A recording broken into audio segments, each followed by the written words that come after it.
Hello friends, welcome back my YouTube channel. दोस्तों, आज की क्लास में हम लोग डिस्कस करने वाले हैं अपने डीएलएड सेकेंड सेमेस्टर के एक मोस्ट इम्पॉर्टेंट टॉपिक को, जिसका नाम होगा दोस्तों क्षेत्रफल आयत एवं वर्ग का क्षेत्रफल, त्रिभुज आयत एवं वर्ग का क्षेत्रफल। तो वीडियो को पूरा दोस्तों अंत तक वॉच करना। मैं बिल्कुल बेसिक से बताने की कोशिश करूंगा और मेरा जहां तक प्रयास रहेगा यही कि इसी क्लास को, जिसने इस क्लास को अटेंड कर लिया भाई, तो वो लाइफ में ना तो कभी त्रिभुज भूलेगा, ना तो कभी आयत भूलेगा और ना ही कभी वर्ग भूलेगा। वो आप तुरंत का तुरंत दोस्तों लगा पाओगे आंसर। क्वेश्चन देखोगे और आंसर आपके दिमाग में तुरंत छप जाएगा। बस वीडियो को अंत तक वॉच करना। नए हो तो अभी कुछ भी मत करना, लास्ट तक देखना वीडियो। जब लगे कि हाँ हमें समझ आ रहा है तो सब्सक्राइब कर लेना, बेल आइकन दोस्तों ज़रूर प्रेस कर लेना, क्योंकि लाइव क्लास चलती नहीं, रिकॉर्ड क्लास है, अपलोड करना पड़ता है, नोटिफिकेशन तभी आपके पास आएगा। तो सबसे पहले कल की क्लास में मैंने आपको 3 क्वेश्चन दिए थे होमवर्क में, तो उसको डिस्कस कर लेते हैं थोड़ा सा फास्ट तरीके से, ताकि सभी साथी अपना आंसर भी मिला पाएँ। उसके बाद हम इस चैप्टर की शुरुआत करेंगे। तो क्वेश्चन नंबर 1 कल हमने क्या दिया था? कल हमने क्वेश्चन नंबर 1 दोस्तों दिया क्या था? पहला क्वेश्चन था आपका 2x प्लस 3 का होल क्यूब। ये फर्स्ट क्वेश्चन था, है ना? तो देखो, ये हमने बताया यहाँ पर कौन सी आपकी सर्वसमिका काम करेगी। आपने देखा कि सर एक पद ए है और एक पद बी है, ए बी बीच में प्लस लगा और पावर कितनी है? 3 है। तो फार्मूला लगेगा A cube plus B cube plus 3ab bracket के अंदर ए प्लस बी। तो सबसे पहले ए क्यूब है यानी 2x का क्यूब हो जाएगा, नो प्रॉब्लम। फिर बी क्यूब यानी 3 का क्यूब हो जाएगा, A cube plus B cube plus 3ab, 3 into 2x into के 3 हो गया ना। और ब्रैकेट में होता ए प्लस बी यानी 2x प्लस में 3 हो जाएगा। क्लियर बात इतनी? इसको सॉल्व करना था अपने को, बस 2 का क्यूब 2 दूनी 4 दूनी 8, x का क्यूब x क्यूब हो जाएगा, 3 का क्यूब 3 त्रिक का 9 त्रिक 27, मल्टीप्लाई कराएंगे, 3 दूनी 6 और 6 त्रिक 18। ये दोस्तों 18x हो गया, प्लस में 2x और प्लस में 3 हो गया। ठीक है ना? ये प्लस नहीं है, ये प्लस नहीं दोस्तों, ये हो गया। अब देखो, पहले इसका हम इससे गुणा कराएंगे, फिर इसी का इससे कराएंगे, बिल्कुल वही कंसेप्ट जो मैंने पहली क्लास में बताया था। तो ये हमारा देखो 8x क्यूब हो जाएगा और प्लस में 27 प्लस में 18x स्क्वायर का अगर 2 से गुणा कराओगे 18 दूना 36, x गुणा करने पर पावरें जुड़ जाएंगी तो x स्क्वायर आ जाएगा। फिर प्लस है तो प्लस 18 तिया कितना 54x हो जाएगा। अब आप घातों को घटते क्रम में लिख लीजिए। सबसे बड़ी पावर x की 3 है तो 8x क्यूब, इसके बाद x की पावर 2 आएगी यानी 36x स्क्वायर, इसके बाद x वाला आएगा यानी 54x और लास्ट में क्या आएगा 27। ये आपका राइट आंसर होता। ये आपके पहले क्वेश्चन का बिल्कुल राइट आंसर होता। जिनका भी ये आ रहा था वो एकदम अच्छे से समझ चुके हैं, जिनका नहीं आ रहा वो फिर से वीडियो देखना दोस्तों, मन से वीडियो देखना, आपके समझ में जरूर आएगा। ठीक है ना भाई? तो चलिए दूसरा क्वेश्चन देखते हैं। दूसरा जो था हमारा वो था 51 का क्यूब सर्वसमिका से निकालो। 51 की पावर 3 इसका आपको सर्वसमिका से निकालना था, है ना? तो देखो भाई, क्वेश्चन हमारा क्या था? 51 का क्यूब सर्वसमिका से निकालो, यही था ना? तो देखो 51 में एक पद है, हमने बताया जब एक पद हो नंबर का क्यूब निकालें या स्क्वायर निकालें तो उसको 2 पदों में डिवाइड कर लीजिए। इसको 2 पदों में डिवाइड करोगे तो 50 प्लस 1 के होल क्यूब हो जाएगा। अब देखो ए प्लस बी के होल क्यूब यानी 50 के क्यूब, तो 50 का क्यूब ए क्यूब प्लस बी 1 है तो 1 का क्यूब प्लस में 3ab 3 इंटू 50 इंटू के 1 ब्रैकेट में क्या हो जाएगा 50 प्लस में 1 हो जाएगा। ठीक है, अब इसको सॉल्व करेंगे। 5 पंजे 25 पंचे 125, 0 1 है और पावर कितनी है 3, तो 3 0, 1 का क्यूब 1, 5 तिया 15, 150 हो गया ना। और ब्रैकेट में क्या हो गया 50 प्लस के 1 हो गया। इस 150 का गुणा इससे कराएंगे फिर इससे कराएंगे। तो देखो भाई 100 कितना हो गया 125 ट्रिपल 0 प्लस के 1 प्लस में 15 दूना 30, 15 तिया 45, 15 चौको 60, 15 पची 75, 75 1 0 2 0 75 100 हो गया प्लस 150 हो जाएगा। आप ऐड कर लीजिए यहाँ पर ऐड करोगे तो देखो ऐड आप इस तरह लिख कर भी ऐड कर सकते हो, क्योंकि इतना मेहनत की हो तो थोड़ा मेहनत आप और भी कर सकते हो, ताकि आपका क्वेश्चन बिल्कुल भी गलत होने का 1% भी चांस ना बने। 150 और 1, तो देखो 1 आ जाएगा, ये कुछ नहीं तो 5, 5 1 हो जाएगा 6, 7 5 12 और 2 1 कितना हो गया 3, तो 13, 200 132 200 132 651 आपका सही जवाब होगा। देखो यहाँ पर 1 था तो 1, यहाँ 5 था तो 5, यहाँ 5 1 हो गया 6, 7 5 12 के 2 1 2 1 3 1, तो ये आपका क्या आ जाएगा आंसर। यानी आंसर दोस्तों कितना आएगा 13 26 51 आपका सही जवाब आएगा। 13 26 51 क्या आएगा आपका सही जवाब आएगा इस वाले क्वेश्चन का। ओके ना, सभी का यही आ रहा था। चलो फिर आगे बढ़ते हैं। आगे एक और क्वेश्चन मैंने दिया था, उसको भी देख लेते हैं। आगे हमने क्वेश्चन दिया था 10.5 का होल स्क्वायर, 10.5 के होल स्क्वायर, इसको सरसमिका से हल कीजिए। दोस्तों जब कभी पॉइंट में क्वेश्चन आएगा, इस पॉइंट को नोट कर लेना, जब कभी पॉइंट में आ सकता है क्वेश्चन, आ सकता है पिछले साल पूछे भी गए हैं। अगर पॉइंट में क्वेश्चन आएगा तो हमेशा आप उसको, या तो पॉइंट में आपकी कैलकुलेशन में स्पीड हो, पॉइंट को सॉल्व करने में आप अच्छे से सक्षम हो, या फिर आप पॉइंट को दशमलव में बदल लीजिए, तो सॉरी भिन्न में बदल लीजिए। जैसे मैंने कहा दशमलव के 5, तो दशमलव का 5 का मतलब आधा होता है ना, तो जहाँ 0.5 लिखा है वहाँ हम 1/2 भी तो लिख सकते हैं। अगर कैसे होता तो देखो, इसके नीचे बटे 1 मानोगे, दशमलव हटाओगे, 0 बढ़ाओगे, 5 से काटोगे 1 बार में, 5 से काटोगे 2 बार में, तो चाहे 0.5 कहो चाहे 1/2 कहो, उत्तर आपका क्या आएगा सेम ही आने वाला है। तो आइए फिर दोस्तों इस क्वेश्चन को लगाते हैं हम। ये जो 10.5 लिखा है इसको हम क्या कह सकते हैं, 10 + 1/2, 10.5 तो ये भी लिखा है ना, और इसका स्क्वायर कर देंगे, कर दिया ना। अब देखो ए स्क्वायर तो 10 का स्क्वायर प्लस बी स्क्वायर यानी 1/2 का स्क्वायर, और प्लस में 2a भी होता है, 2 × 10 और इंटू 1 क्या हो जाएगा 2 हो जाएगा। समझ पा रहे हो ना दोस्तों हम क्या कह रहे हैं। तो देखो यहाँ पर देखो 10a square plus B square plus के 2ab। अब आप यहाँ पर क्या कीजिए, यहाँ पर 1/2 है ना, इसको पॉइंट में कन्वर्ट कर लीजिए, आप पहले इसको स्क्वायर कर लीजिए। 10 का स्क्वायर 100, 1 का स्क्वायर 1 और 2 का स्क्वायर कितना हो गया 4। इसको आप देखोगे तो 10 दूना 20, और ये इसको काट दीजिए 5 बार में, 5 दूनी 10 हो जाएगा। इसको काटोगे तो कितनी बार जाएगा, दशमलव लगाओगे, 0 बढ़ाओगे, 4 दूनी 8, 4 पंचे 20, 0.25, 100 110, ये ऐड करोगे तो 110.25 क्या आएगा आपका उत्तर आएगा। 110.25 आपका उत्तर आएगा। नोट कीजिए दोस्तों, इस क्वेश्चनों के जो 3 होमवर्क थे उनका आंसर यही आने वाला है।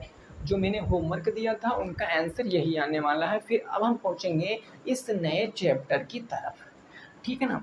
इस नए चैप्टर की तरफ पहुंचने से पहले एक बहुत ही प्यारी बात कहूँगा, ठीक है ना। आज मेरा मन है कि मैं वो बात कहूँ। बात ये है दोस्तों, एक बहुत बड़े शायर थे, आपको पता होगा, काफ़ी लोगों ने सुना होगा, उनकी शायरी सुनी होगी, है ना। तो उनकी एक शायरी है, बहुत अच्छी शायरी है। वो क्या है, वो ये है कि अगर दुकान करना है तो फूलों की करो, दुकानें करना है तो फूलों की करो, खुशबू का व्यापार करो। दुकान करना है तो फूलों की करो, खुशबू का व्यापार करो। इश्क करना अगर खता है, इश्क करना अगर खता है तो इस खता को 100 बार करो, इस खता को 100 बार करो। तो आइए फिर इसी मधुर शायरी के साथ हम इस चैप्टर का शुभारंभ करेंगे और बहुत अच्छे से समझेंगे। सबसे पहले हम उठाते हैं त्रिभुज। ये सर त्रिभुज क्या होता है, तो देखो त्रिभुज के जितने चीज़ें हैं सब मैं यहाँ पर बताऊंगा, और याद रखना यही क्लास सफिशिएंट होगी आपके इस मेंसुरेशन के लिए। ये मेंसुरेशन ही तो है ना, क्षेत्रमिति, तो इसी के लिए पूरे क्षेत्रमिति जितना आपके सिलेबस में ना, यही एक क्लास मोर देन सफिशेंट है। यही क्लास इंपॉर्टेंट है, सारे फार्मूले, सारे आपके जितने टाइप होते हैं सब कुछ यहाँ से बता दूंगा। फिर नेक्स्ट क्लासों में हम क्वेश्चन कर लेंगे तो आपकी समझ में आ जाएगा। लेकिन बहुत प्यार से इस वीडियो को देखना, और जो फार्मूले नहीं पता है उनको नोट कर लेना।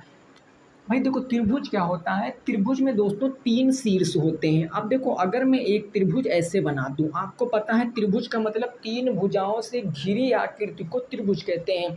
तीन भुजाएं ये हो गई, मैंने नाम दे दिया, ये ए है, ये बी है और ये सी है। तो इसमें भुजाएं कितनी होंगी मेरे दोस्त, ज़रा बताओ मेरे को फटाफट तरीके से, भुजाएं कितनी होंगी। आप कहोगे सर ए बी, ये दो भुजा, एक भुजा हो गई, ये एक भुजा हो गई, एक भुजा बी सी, ये एक भुजा हो गई, और एक भुजा ए सी या सी ए इसको कह सकते हो, ये एक भुजा हो गई। तो त्रिभुज में भुजाएं कितनी होती हैं, तीन होती हैं। अब नेक्स्ट बात करते हैं त्रिभुज में शीर्ष कितने होते हैं। शीर्ष मतलब जो मत्थे पर होगा। तो आप देखो एक शीर्ष ये है, एक शीर्ष ये है, एक शीर्ष ये है, तो कितने शीर्ष होते हैं सर, तीन शीर्ष होते हैं। कौन कौन से, ए बी और सी। अगर यहाँ पर कोई और नाम होता एक्स वाई जेड तो एक्स वाई जेड हो जाते, अगर ए बी सी है तो ए बी सी। एक चीज़ याद रखना कि त्रिभुज में तीन शीर्ष होते हैं, तीन भुजाएं होते हैं। अगर मैं दोस्तों बात करूं कोण की, कोण एंगल कितने हैं, तो देखो एंगल की परिभाषा क्या होती है, जहां पर दो भुजाएं आपस में एक दूसरे को काटती हैं वहां एंगल बनता है। या ऐसे समझ लीजिए दो भुजाओं का जो आपका झुकाव होगा ना, वही क्या होगा, एंगल होगा। तो आप देखो यहाँ दो भुजाएं मिली, यहाँ मिली, यहाँ मिली, तो कोण कितने हो जाएंगे, तीन। यानी कोण ए, कोण बी और कोण सी, तीन कोण हो गए। तीन भुजाएं, तीन शीर्ष और तीन क्या हो गए सर, कोण हो गए। ये तीन चीज़ें जो आपको बहुत अच्छे से पता होनी चाहिए, और ये सभी को पता भी होंगी, ये सभी को पता भी होंगी। तो बेसिकली ये क्या होता है, त्रिभुज होता है। कभी कभी क्वेश्चन ऐसे ही पूछ लेता है डीएलएड में कि त्रिभुज में कितने शीर्ष होते हैं। अब बता पाओगे ना सर, तीन शीर्ष होते। त्रिभुज का मतलब सब कुछ तीन, तीन भुजाएं होगा, तीन शीर्ष होंगे, तीन आपके क्या होंगे, कोण होंगे। और इन दो तीनों कोणों का सम कितना होता है, 180 अंश होता है। कहने का मतलब ये तीनों कोण कितने कितने अंश के होंगे, न्यून कोण होंगे। इन तीनों कोण क्या होंगे, न्यून कोण होंगे। और एक कोण आपका समकोण भी हो सकता है, अधिक भी हो सकता है, वो डिपेंड करेगा कि त्रिभुज कैसा है। बट यहाँ से बात कर ले, जैसे कि ये आकृति बनी है, ये आकृति आपका एक न्यून कोण त्रिभुज है। तो न्यून कोण त्रिभुज हो, कोई भी त्रिभुज हो, त्रिभुज के तीनों कोणों का ये 180 अंश होगा। डिपेंड करेगा जैसा त्रिभुज होगा, हम लोग कैटेगरी में डिवाइड करेंगे, तीन तीन छः प्रकार के होंगे जाएंगे, तीन रेखाओं के आधार पर, तीन एंगल के आधार पर, तो वो बात अलग की हो जाएगी। लेकिन यहाँ पर हम क्या करेंगे, इतना याद रखेंगे, त्रिभुज के तीनों कोणों का योग 180 अंश होता है भाई। क्लियर। अब आगे हम इसमें पहुँचते हैं, आगे बात करेंगे कि त्रिभुज के प्रकार, ठीक है ना। आगे दोस्तों बात करेंगे त्रिभुज के प्रकार के, त्रिभुज के प्रकार की बात करेंगे, त्रिभुज के प्रकार। अब सर त्रिभुज के कितने प्रकार होते हैं, तो देखो ये अपने आप में लोगों का भ्रम है कि त्रिभुज के 6 प्रकार होते हैं। ऐसा कुछ नहीं है दोस्तों।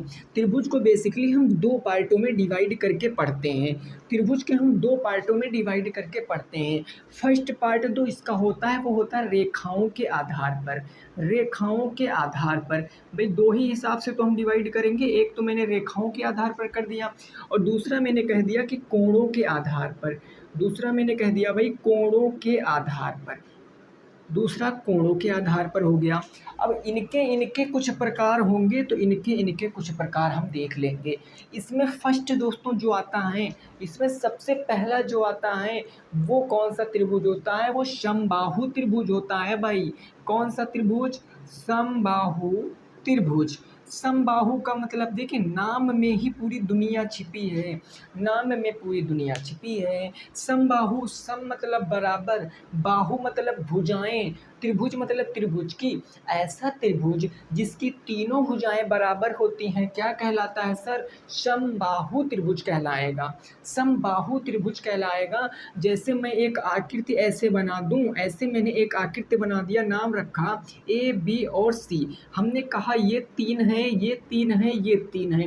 तो आप यहाँ पर देख पा रहे होंगे कि तीनों साइड क्या है, बराबर हैं, ए बी बी सी सी ए तीनों बराबर हैं, तीन तीन तीन है, इसीलिए कौन सा त्रिभुज, समबाहु त्रिभुज है। नेक्स्ट दोस्तों दूसरा जो हमारा आता है, दूसरा आता है विषमबाहु त्रिभुज, विषमबाहु त्रिभुज। पहला आ गया आपका समबाहु त्रिभुज और दूसरा आ गया विषमबाहु त्रिभुज। समबाहु त्रिभुज का जस्ट अपोजिट क्या होगा, विषमबाहु। समबाहु में सारी भुजाएं बराबर और विषम का मतलब बराबर नहीं होंगी। बाहु मतलब भुजाएं, त्रिभुज मतलब त्रिभुज की। ऐसा त्रिभुज जिसकी कोई भुजा बराबर नहीं होगी वो हमारा विषम बाहु त्रिभुज कहलाएगा। जैसे मैं कह दूं ये आपका एक त्रिभुज है पी क्यू और आर, ये आपका त्रिभुज है। भाई मैंने कह दिया कि ये आपकी 5 है, ये आपकी 6 है, ये आपकी 7 है, यह क्या बन जाएगा दोस्तों, आपका त्रिभुज बन जाएगा। कैसा त्रिभुज बन जाएगा, विषम बाहु। क्योंकि रीज़न ये है कि इस त्रिभुज की कोई भी साइड बराबर नहीं है। आई होप आपको ये समझ पा रहे हो गए ना। अगला दोस्तों देखो तीसरा नंबर जो हमारा है वो तीसरा समद्विबाहु त्रिभुज। कौन सा, समद्विबाहु त्रिभुज। समद्विबाहु त्रिभुज, समद्वि, देखो नाम, फिर से नाम देखो, सम का मतलब बराबर, द्वि का मतलब दो, बाहु का मतलब भुजाएं।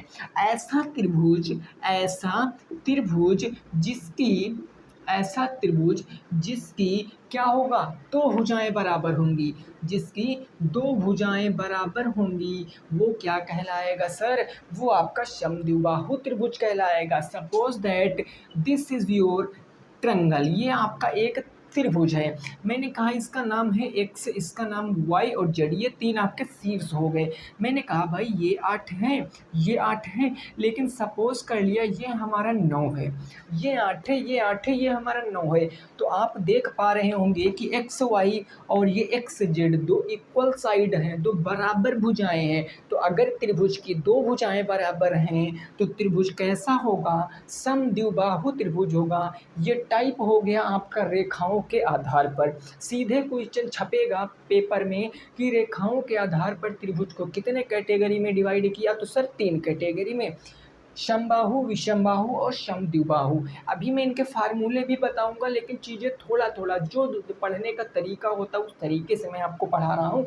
अभी मैं ज़्यादा खिचड़ी यहाँ पर नहीं पकाऊंगा, इतना बताऊंगा क्योंकि अभी कोणों के आधार पर पहुँचेंगे, उसके बाद हम इसके एक एक टाइप पर पहुँचेंगे और फार्मूले को डिस्कस करेंगे, है ना। ये आप नोट करना चाहते हो तो नोट कर लीजिए, मैं साइड भी हूँ, आप स्क्रीनशॉट ले सकते हो। अब हम देखेंगे कोणों के आधार पर। किसके आधार पर सर, कोणों के आधार पर। कोणों के आधार पर दोस्तों देखते हैं तो कोणों के आधार पर जो फर्स्ट टाइप आता है वो आता है न्यून कोण त्रिभुज। पहला दोस्तों जो आता है वो आता है न्यून कोण त्रिभुज। व्हाट इज द न्यून कोण त्रिभुज, इसको हम बोलते हैं acute angle triangle. Acute triangle बोलते हैं। एक्यूट ट्रायंगल का मतलब न्यून होता है, एक्यूट का मतलब न्यून, तो ये हो जाएगा न्यून कोण त्रिभुज। कहने का मतलब जैसे मैं यहाँ पर एक आकृति बना दूँ, सपोज मैंने कह दिया कि ये आपका क्या है, एक त्रिभुज है, ये आपका एक त्रिभुज है। मैंने कहा ये आपका क्या है भाई, एक त्रिभुज है। मैंने इसका नाम रख दिया एम एन और ओ, ये मैंने नाम रख दिया। और मैंने आपसे दोस्तों कहा कि ये जो कोण है ये 60 अंश है, ये कोण है 60 अंश है, ये कोण है 60 अंश है। तो अब देखो, अब यहाँ रेखाओं से हमें कोई मतलब नहीं, रेखाएं कुछ भी हों, लेकिन हम कोणों के आधार पे पढ़ रहे हैं ना सर, तो कोण देखेंगे। तो देखो 3 कोण है 60 60 60। आपको पता होना चाहिए कि जो न्यून कोण होता है, जो एक्यूट एंगल होता है, ये 0 से बड़ा होता है। ये जो 0 से क्या होगा, मैंने माना थीटा, थीटा कोई हमारा न्यून कोण है, ये 0 से बड़ा होगा, लेकिन दोस्तों क्या हो जाएगा, 90 से छोटा हो जाएगा। यानी 0 और 90 के बीच में जितने भी एंगल होंगे वो सारे न्यून कोण होंगे। तो 60 तो सर 90 के बीच में और 0 के बीच में ही आ रहा है, तो इसलिए यहाँ पर तीनों हमारे कोण न्यून कोण होंगे। तो बेसिकली मैं आपको बात इतनी समझाने की कोशिश कर रहा हूँ कि ऐसा त्रिभुज जिनके तीनों कोण न्यून कोण हो, जिनके तीनों कोण न्यून कोण हो और तीनों कोणों का सम 180 अंश हो, वो आपका न्यून कोण त्रिभुज हो जाएगा। बस पहली चीज समझ गए, न्यून कोण त्रिभुज। आइए भाई अब दूसरे पे पहुंचते हैं। दूसरा टाइप जो हमारा होगा इसी का दूसरा दोस्तों है, उसको बोलते हैं समकोण त्रिभुज। इसको अपन क्या बोलते हैं भाई, समकोण त्रिभुज। समकोण त्रिभुज, ये सर समकोण त्रिभुज क्या होता है, समकोण मतलब राइट एंगल। जैसे दोस्तों मैं यहाँ से एक राइट एंगल त्रिभुज बना दूं तो देखो ये त्रिभुज तो है, इसमें आप देखो ये जो एंगल होगा ना, ये आपका 90 अंश होगा। इसका नाम कोई आप रख लीजिए, मैंने कहा P है, Q है, R है। P है, Q है, R है। तो ये जो Q है ना, ये Q 90 डिग्री, 90 डिग्री कोण की सीधी पहचान याद रखना। अगर कहीं चित्र बना है और कहीं आपको टी आकार की आकृति दिख रही है, टी आकार की, या फिर आप एल आकार की आकृति पकड़ लीजिए, तो वो आपका क्या बन जाएगा, समकोण बनेगा। अगर आप इस साइड को भूल जाओ, अगर आप इस साइड को भूल जाओ तो एक एल आकार की आकृति बन रही है, तो ये क्या है, एक राइट एंगल है। अगर आप इस भुजा को आगे बढ़ा दोगे तो ये उल्टा टी बन जाएगा, यानी लंब बन जाएगा, तो ये भी क्या, राइट एंगल है ना। कहने का मतलब ऐसा त्रिभुज जिसका एक कोण 90 अंश हो, जिसका एक कोण 90 अंश हो, समकोण त्रिभुज कहलाता है। बस चूंकि यहाँ कोण क्यों कितना है, 90 अंश है, ये दूसरा टाइप हो गया। क्लियर भाई ना। अगला दोस्तों जो थर्ड नंबर इसमें आता है, अधिक कोण त्रिभुज। कौन सा आता है भाई, अधिक कोण त्रिभुज। अधिक कोण त्रिभुज सर क्या होता है, जैसा काम इसमें है वैसा काम इसमें है। इसमें एक कोण 90 अंश था और इसमें एक कोण 90 अंश से अधिक हो जाएगा और 180 अंश से छोटा भी हो सकता है। हम कहें कि 90 अंश से अधिक होगा, 90 अंश से अधिक होगा, क्या अधिक होगा, एक कोण 90 अंश से अधिक होगा एक कोण। सपोज कर लिया कि यह हमारा क्या है, यह हमारा एक त्रिभुज है जिसका नाम है ए बी और सी, ए बी सी इसका नाम है। ये कोण मैंने कह दिया दोस्तों कि 100 डिग्री का है, ये कोण 100 डिग्री का है। तो आपको मैंने इधर जस्ट बताया कि 90 आपका सम होता है, केवल 90, प्रॉपर 90 डिग्री आपको क्या होगा, राइट एंगल होगा, और 90 से बड़ा तो अधिक कोण। तो ऐसा त्रिभुज जिसका एक कोण दोस्तों अधिक कोण हो, जिसका एक कोण अधिक कोण हो, यानी कि 90 अंश से बड़ा हो, वो हमारा एक अधिक कोण त्रिभुज कहलाता है। बात इतनी सी क्लियर हो गई है, त्रिभुज के बारे में मोटी मोटी जानकारी आप लोगों को मिल चुकी है, थोड़ा सा आइडिया आ चुका होगा, आपका कॉन्फिडेंस बढ़ गया होगा। अब देखो आगे हम पहुँचते हैं, आगे क्या देखते हैं। बस पूरी कहानी दोस्तों जो है वो हमें आगे ही सीखना है, पूरी कहानी हमें कहाँ सीखना है, आगे ही सीखना है। ये जो एंगल है ना, एंगल, इनका दोस्तों अधिकतर कहाँ यूज होता है, जब हमको एंगल निकालना पड़ता है, साइड निकालना पड़ता। लेकिन आप में क्षेत्रफल है, आप में क्षेत्रफल है, तो आप यह पढ़ोगे जो मैं अब बताने जा रहा हूँ। मैं दोस्तों उतना ही आपके काम का बताता हूँ जितना सफिशिएंट है एग्ज़ाम के पॉइंट ऑफ व्यू से। एग्ज़ाम आपका अभी हाल फिलहाल में है, आप मेरे ऊपर विश्वास करना, मैं आपके एक भी नंबर इधर नहीं जाने दूंगा। अगर मैं मेहनत कर सकता हूं तो आप मेहनत करिए दोस्तों, कहीं मत भटकिए। देखिए सबसे बड़ी मूर्खता यही होती है लोगों की, ठीक है ना। मैं ये सब कर चुका हूँ, मैं भी तो सोचो आप कर रहे हो, मैं भी कभी यहाँ पढ़ रहा, कभी वहाँ पढ़ रहा, कभी वहाँ, तो इससे माइंड डिस्टर्ब हो जाता। मैं ये नहीं कहता कि आप मेरे यहाँ पढ़िए, आप लेकिन जहाँ पढ़िए स्थिर रहिए, क्योंकि एक टीचर की आपको लैंग्वेज समझ में, उसका फंडा समझ में आने लगता तो आप सारी चीज़ें फटाफट सीखने लगते हो। अभी आप आज यहाँ पढ़ रहे हो, कल वहाँ पढ़ रहे हो, फिर वहाँ, ऐसे करके आपका माइंड डिस्टर्ब हो जाएगा, आप किसी भी टीचर की बातें पूरी तरीके से नहीं सीख सकते हो, ठीक है ना दोस्तों। देखिए पहला मैंने बताया समकोण, अब हम एक एक को उठाते हैं, समकोण त्रिभुज को उठाते हैं, समकोण त्रिभुज को उठाते हैं, ठीक है ना। देखो समकोण त्रिभुज में एक चीज़ बहुत सी कॉमन सी होती है, ये आपका एक समकोण त्रिभुज है, इसका क्षेत्रफल निकालने के दोस्तों मैं फार्मूला बता रहा हूँ। ये एक क्या है, आपका समकोण त्रिभुज है। देखो ये एंगल आपका क्या है, राइट एंगल है, ये एक एंगल क्या है आपका, राइट एंगल है, 90 डिग्री है। तो यहाँ पर आप इसको दो प्रकार से इसका क्षेत्रफल निकाल सकते हो, इसका क्षेत्रफल आप दो प्रकार से निकाल सकते हो। क्षेत्रफल निकालने के लिए सबसे पहले तो आपको इसमें एक याद होना चाहिए कि कर्ण स्क्वायर बराबर क्या होगा, लंब स्क्वायर प्लस आधार स्क्वायर। ये तो बिल्कुल बच्चों वाली बात है जो आप 7-6 में पढ़ के आए हो, इसे बोलते हैं पाइथागोरस प्रमेय। 90 अंश के ठीक सामने भुजा हमेशा क्या होगी, कर्ण होगी, 90 अंश के ठीक सामने भुजा कर्ण होगी। अगर आप कोण इसको ले रहे हो तो ये आपका लंब हो जाएगा और ये आपका क्या हो जाएगा, आधार हो जाएगा। यानी मोटा मोटी बात यहाँ से ये समझ लें कि लंब आधार आपस में परिवर्तित होते रहते हैं अकॉर्डिंग टू एंगल। अगर आप एंगल ये लोगे तो एंगल के सामने भुजा हमेशा लंब होती है और ये आपका आधार हो जाएगा, उसमें किसी की कोई दिक्कत नहीं है, बट आपके क्षेत्रफल पर कोई प्रभाव नहीं पड़ेगा, ये आपको याद रखना है। अब बात कर लें दूसरा जो इसका क्षेत्रफल होता है, समकोण त्रिभुज का जो क्षेत्रफल होता है वो होता क्या है? तो क्षेत्रफल दोस्तों होता है 1/2 गुणे आधार और गुणे क्या हो जाएगा ऊंचाई, गुणे क्या हो जाएगा ऊंचाई। ये आपका होता है समकोण त्रिभुज का क्षेत्रफल 1/2 गुणे आधार गुणे ऊंचाई। अगर इसी को शॉर्ट में लिखो तो area is equal to 1/2 into के बेस इंटू के हाइट। ये आपका क्या होता है समकोण त्रिभुज का फार्मूला होता है। मैंने ये चीज़ आपको क्यों बताई, क्योंकि कभी कभी क्वेश्चन में आपको ये साइड दे देगा, ये कर्ड दे देगा। थोड़ा सा क्वेश्चन देखिए, आप इजी थोड़ी नहीं पूछता है, इजी पूछ लेगा तो आपको पता तो बच्चा रट के आया है। इजी नहीं पूछेगा, क्वेश्चन इजी पूछेगा बट घुमा के पूछेगा, हल्का सा घुमा देगा और आप उसमें घूमते रहोगे। इसीलिए मैं आपको सही चीज़ें बता रहा हूँ। देखो जैसे दोस्तों सपोज करिए अगर मैंने ये साइड आपको मैंने दे दिया 5, ये साइड मैंने दे दिया 5 और ये साइड मैंने दे दिया 4, ये साइड मैंने दे दिया 4, मैंने ये 5 दे दिया, ये दे दिया 4 और आपसे पूछा कि इस त्रिभुज में आप हमें क्षेत्रफल बताओ। तो आप नॉर्मल सी बात बताओगे सर ये लंब है ये आधार है, आप यहाँ से रख दोगे यानी 1/2 और गुणे आप देखोगे सर बेस कितना है 4 है तो 4 रख दोगे, बेस मतलब आधार। हाइट ऊंचाई कितनी है 5 है तो 5 रख दोगे। आप सिंपल से काटोगे 2 दूनी 4 5 दूनी 10 आंसर आ जाएगा। जो भी यहाँ पर आपकी यूनिट होंगी वो यूनिट वर्ग में आ जाएगा, ये आंसर आ जाएगा। ये तो बात ऐसे हो गई, ऐसे बात हो गई। लेकिन क्वेश्चन ऐसे नहीं आता है दोस्तों इतनी जल्दी। क्वेश्चन कैसे आएगा, ये साइड नहीं देगा आपको। चलिए आपको अब ये साइड दे दिया, आपको अब ये साइड दे दिया, ये 5 ये 3 है। तो क्या अब आप यहाँ पर इतने समझदार हो कि आप क्षेत्रफल बता सकते हो? बोलो, बता सकते हो? नहीं बता सकते हो। इसके लिए आपको इस जो पाइथागोरस प्रमेय ना इसकी आवश्यकता पड़ेगी। क्यों पड़ेगी?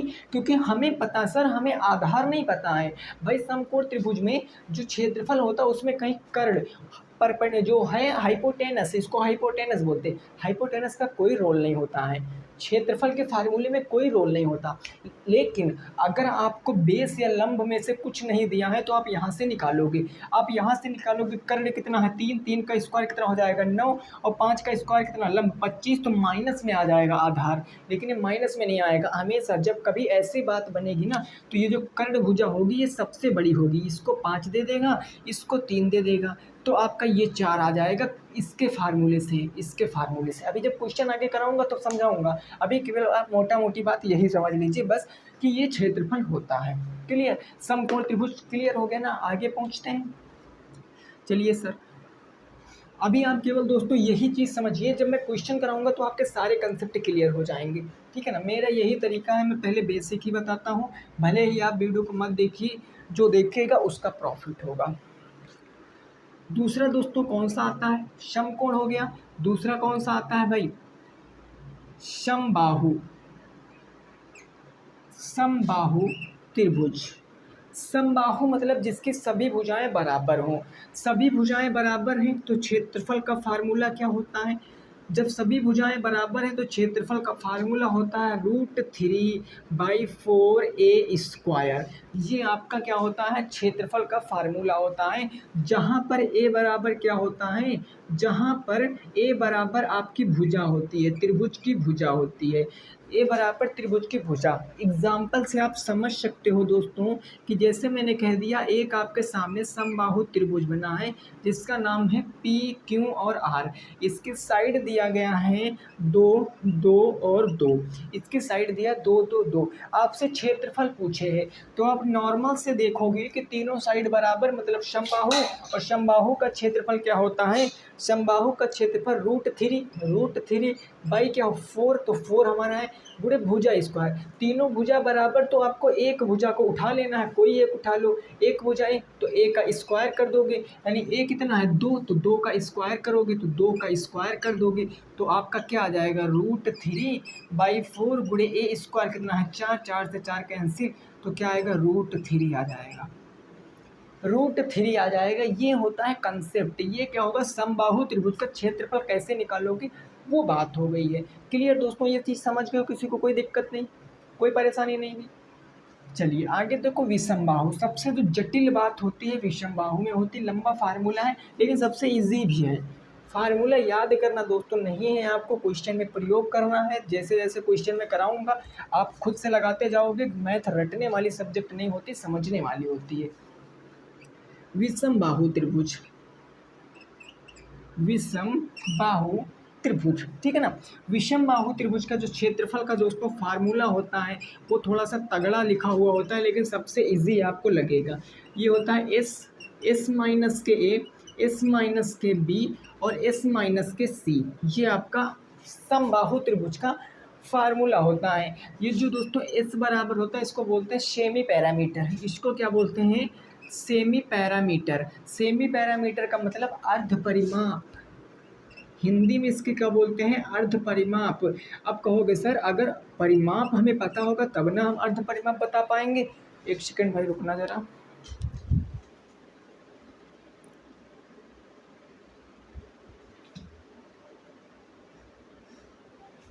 चलिए भाई ठीक है ना, वो आपकी वीडियो एडिट हो रही थी ना इसलिए लॉक हो गया था। चलो देखो, इस मतलब क्या होता है? Semi parameter. सेमी पैरामीटर का मतलब अर्ध परिमाप। अब आप समझ रहे हो कि सर अर्ध परिमाप, अगर परिमाप पता होगा तब अर्ध परिमाप पता करेंगे ना। तो परिमाप भी सुन लीजिए क्या होता है। सब कुछ दोस्तों बता रहा हूँ, याद रखना। परिमाप क्या होता है? जो तीनों भुजाएं होती हैं ना उनको ऐड कर दो बस। त्रिभुज में 3 भुजाएं होती हैं, ABC 3 भुजाएं होंगी, तीनों भुजाओं को ऐड करोगे तो परिमाप मिलेगा। इसका मतलब समझ गए हो? परिमाप, अर्ध परिमाप। परिमाप निकाल के उसका आधा कर दोगे तो अर्ध परिमाप पता चल जाएगा। और जो ABC लिखा है त्रिभुज की साइड होती हैं।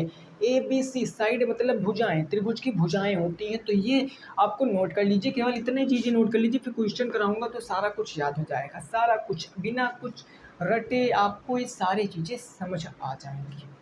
क्लियर। अब हम दोस्तों पहुंचेंगे आयत पर, रेक्टेंगल, उसके बाद स्क्वायर। बेसिक चीज़ें सीखेंगे, साथ में एक एक एग्जांपल कर लेंगे ताकि थोड़ा बहुत आइडिया आपको लगे। ज़्यादा ना पढ़ो, थोड़ा बहुत अभी पढ़ो, क्योंकि ज़्यादा पढ़ लोगे एक दिन में ना तो फिर कुछ समझ में नहीं आने वाला। पढ़ने की भी एक लिमिट होती है। अगला दोस्तों आपको पढ़ना है आयत। देखो आयत क्या होता है? आयत, आयत मैंने बना दिया, ये आपके सामने एक आकृति बना दिया, ये आपके सामने एक आकृति बना दिया। आयत में 4 भुजाएं होती हैं। आयत आपका एक क्या है? क्वाड्रिलेटरल है, मतलब आयत एक चतुर्भुज है। इसमें 4 भुजाएं होती हैं, इसका नाम दे देते हैं A, B और C और D। आयत में 4 शीर्ष होंगे, देख रहे हो ना? 1 शीर्ष, 2 शीर्ष, 3 शीर्ष और 4 शीर्ष। 4 शीर्ष होते हैं, 4 भुजाएं होते हैं और 4 ही क्या होते हैं? कोण होते हैं। ये 4 ही क्या हो जाएंगे सर? कोण हो जाएंगे, ठीक है ना। और याद रखना इसकी आयत की जो आमने सामने की भुजाएं होती हैं वो बराबर होती हैं।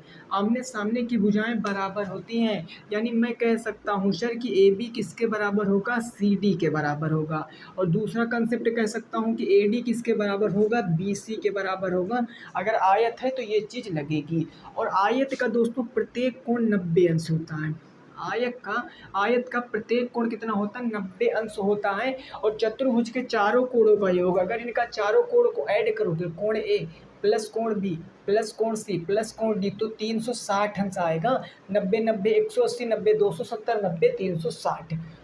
ये बात हो गई क्लियर, ये बात हो गई। आयत के दोस्तों 2 विकर्ण होते हैं। 2 आयत के क्या होंगे? विकर्ण होंगे।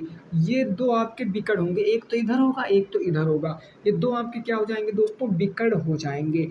ये विकर्ण एक दूसरे को समकोण पे नहीं काटते हैं। देखो कि ये समकोण बन रहा है क्या? समकोण नहीं बन रहा है, लेकिन ये समद्विभाजित करेंगे। समकोण पर नहीं काटेंगे लेकिन समद्विभाजित करते हैं, है ना। अब आप देखोगे यहाँ पर भी आपका एक राइट एंगल ट्रायंगल बन रहा है।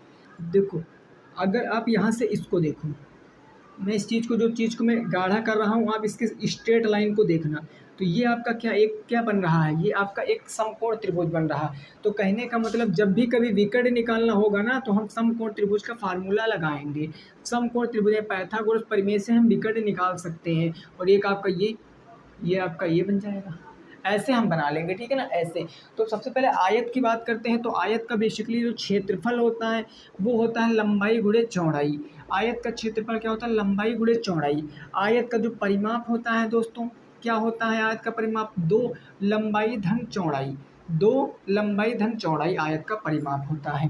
ठीक है ना। अगर मैं आयत के विकर्ण की बात कर लूँ, आयत के विकर्ण की बात, तो आयत के विकर्ण अंडर रूट के अंदर क्या आ जाएगा, अंडर रूट के अंदर भाई विकर्ण क्या ये होगा, तो यानी ए बी का स्क्वायर ये क्या हो जाएगी, एक साइड हो जाएगी, ये एक साइड कोई बी मान लेते हैं, यानी ए स्क्वायर प्लस के बी स्क्वायर, अंडर रूट ए स्क्वायर प्लस बी स्क्वायर, ये स्क्वायर प्लस बी स्क्वायर, तो ये आपका एक विकर्ण निकल गई। ये दोनों साइड हैं, ये दोनों क्या हैं, भुजाएं हैं। ये बटे मत मान लेना, ये मैंने बताने के लिए बताया, ए बी क्या है, आपकी भुजाएं हैं। ठीक है ना। तो आयत आप समझ गए हो भाई, आयत समझ गए हो। चलो ठीक है ना। अब देखो इसको चाहो तो स्क्रीनशॉट ले लो, फिर हम वर्क डिस्कस करते हैं। चाहो तो आप स्क्रीनशॉट ले लो, फिर हम वर्क डिस्कस करते हैं ना। ये बात आप समझ गए, उसमें कोई दिक्कत नहीं किसी को। इस पर बेस्ड कल हम बहुत सारे क्वेश्चन करेंगे, मैं 2-3 क्लासें बताऊंगा, इसके ऊपर काफ़ी सारे प्रश्न कराऊंगा और आपके प्रीवियस ईयर में सॉल्व करा दूंगा, है ना। अब दोस्तों बात करते हैं वर्ग की। वर्ग को इंग्लिश में क्या बोलते हैं, हम स्क्वायर बोलते हैं। वर्ग को इंग्लिश में स्क्वायर बोलते हैं। तो हमने लिख लिया सर वर्ग। वर्ग क्या होता है भाई, मैंने एक क्या बनाया, आकृति बनाया, आकृति बनाया, नाम रख दिया सर ए बी सी और डी। तो देखो आयत वर्ग में केवल एक ही अंतर है, दो अंतर है, एक अंतर नहीं दो अंतर है। इसमें जो आमने सामने की नहीं, इसमें चारों भुजाएं बराबर होंगी। इसमें चारों भुजाएं क्या बराबर होंगी भाई, यानी ए बी बराबर के बी सी बराबर के सी डी बराबर के डी ए या ए डी जिसको बोलते हैं। ये चारों भुजाएं आपस में क्या होंगी, बराबर होंगी। इसका भी प्रत्येक कोण 90 अंश होता है, इसका भी प्रत्येक कोण 90 अंश होता है। ये 90 अंश इसका भी कोण हो गया।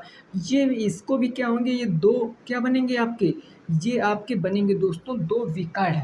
और याद रखना इसके विकर्ण एक दूसरे को 90 अंश पर काटेंगे, इसके विकर्ण एक दूसरे को 90 अंश पर काटते हैं, 90 डिग्री पर काटते हैं। आप देखोगे तो ये यहाँ पर राइट एंगल ट्रायंगल बन रहा, 90 डिग्री पर काटते हैं। ठीक है ना। अगर मैं बात करूँ कोण ए प्लस कोण बी प्लस कोण सी प्लस कोण डी बराबर कितना होगा, 360 होगा, क्योंकि चतुर्भुज के चारों कोणों का योग 360 अंश होता है। इस चीज़ को आप बांध कर दिमाग में रख लीजिए कि चतुर्भुज के चारों कोणों का योग 360 अंश ही होगा। क्लियर। अब वर्ग के क्षेत्रफल की बात करते हैं। सर वर्ग के क्षेत्रफल की बात करते हैं, तो वर्ग का क्षेत्रफल चूंकि चारों साइडें बराबर हैं, चारों साइडें बराबर हैं, तो वर्ग का क्षेत्रफल होता है भुजा स्क्वायर। वर्ग का क्षेत्रफल होता है भुजा स्क्वायर।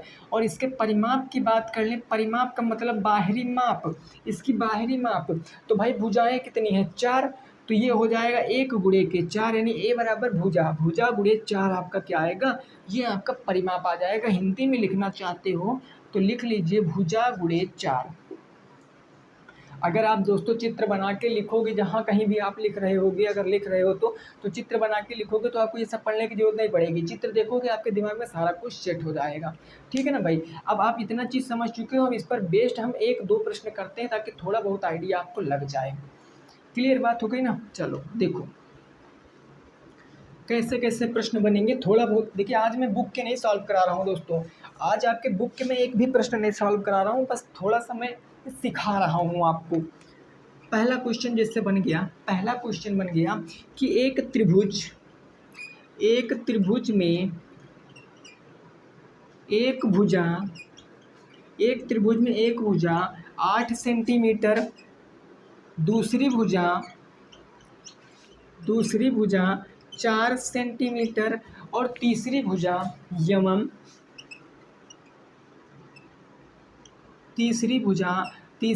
आपको दिया गया है कितना, वो दिया गया 6 सेंटीमीटर।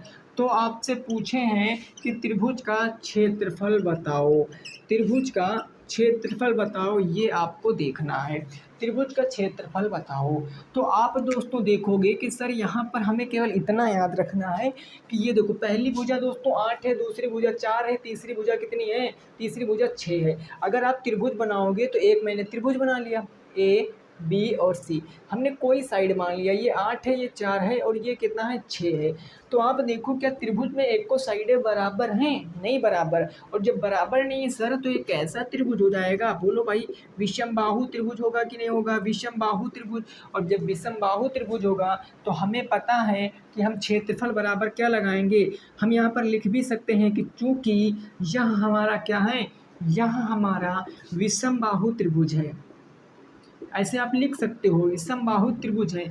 तो क्षेत्रफल बराबर क्या हो जाएगा, क्षेत्रफल बराबर अंडर रूट के अंदर एस माइनस के ए, एस माइनस के बी और एस माइनस के सी। एस बराबर पेरीमीटर, सॉरी सेमी पेरीमीटर। तो सेमी पेरीमीटर मतलब तीनों भुजाओं का योग, क्योंकि ये 8 हो जाएगा, प्लस में 4 हो जाएगा, प्लस में 6 बटे में 2, तब ना एस की वैल्यू आएगी। तो एस निकालेंगे, 8 4 12, 6 4 10 8 18, 18 बटे 2 करेंगे तो कितना आ जाएगा, 9 आ जाएगा। 9 क्या आएगा, आपके एस की वैल्यू आएगी, एस की वैल्यू 9 आएगी। रखो भाई, 9 हो जाएगा। एस के स्थान पर 9 माइनस ए कोई साइड मान लीजिए, मैंने 8 मान लिया। फिर है आपका 9 माइनस बी कितना है दोस्तों, कोई मान लीजिए 4 मान लिया, मैंने 4 मान लिया। फिर है आपका 9 माइनस के सी कितना, मैंने 6 मान लिया। अब इसको आप सॉल्व करोगे, इसको आप सॉल्व करोगे तो रूट के अंदर 9 आ जाएगा। 9 में से 8 जाएगा तो 1 गुणे, 9 में से 4 जाएगा 5, 9 में से 6 जाएगा तो 3। अब आप देखो 5 दिया 15 और 9 पछे 45, 45 दिया कितना होता है भाई, 9 पछे 45, 4 तियाँ 12 और 5 तियाँ 15, 135, रूट 135 आएगा। जहाँ तक मल्टीप्लाई करा लेते हैं, 9 पछे 45 मल्टीप्लाई 3, 5 तियाँ 15, हासिल कितना आ गया 1, 4 तियाँ 12, 1 13, 135 आएगा। अब 135 पूर्ण घन नहीं है तो यही आपका आंसर हो जाएगा। अगर यहाँ सेंटीमीटर दिया है तो सेंटीमीटर क्या आ जाएगा, क्यूब आ जाएगा। देखो सेंटीमीटर सेंटीमीटर सेंटीमीटर सेंटीमीटर, ये हमारा सेंटीमीटर क्यूब में आ जाएगा, आपका क्या आ जाएगा, आंसर आ जाएगा। तो ये दोस्तों आप छोटी छोटी बातें सीख चुके होंगे। अगर दोस्तों ये चीज़ें समझ गए हो तो देखना नेक्स्ट क्लास जो कल हमारी आएगी उस पर मैं इस पर बेस्ड कम से कम 10 या 12 क्वेश्चन कराऊंगा। इस चीज़ों पर बेस्ड मैं 10 या 12 क्वेश्चन कराऊंगा और भांति भांति प्रकार के क्वेश्चन कराऊंगा। मेरी क्लास के बाहर से अगर एक भी आपके बैक पेपर में क्वेश्चन आ गया ना, तो आप एक बार हमसे बता देना कि सर ये आप नहीं पढ़ाए हो, ये आ गया है। मैं दोस्तों निचोड़ के रख दूंगा गणित को, पूरा इसका ना हलवा निकाल दूंगा मैं। बस आप हमारे साथ लगे रहना, बस हमें और कुछ नहीं चाहिए, आप हमारे साथ हो तो हमें क्या, हम तो पढ़ाते रहें। क्लियर बात ना। तो अगर भाई वीडियो पसंद आई है तो लाइक कर देना, अगर पसंद आई है तब शेयर कर देना। अगर एनी डाउट है, आपको कोई भी डाउट है तो comment box is always on, आप अपना डाउट उसमें लिख सकते हो, ठीक है ना भाई। तो मिलेंगे दोस्तों नेक्स्ट क्लास में, सभी साथी रखेंगे अपना ख्याल। जय हिंद, जय भारत और वंदे मातरम।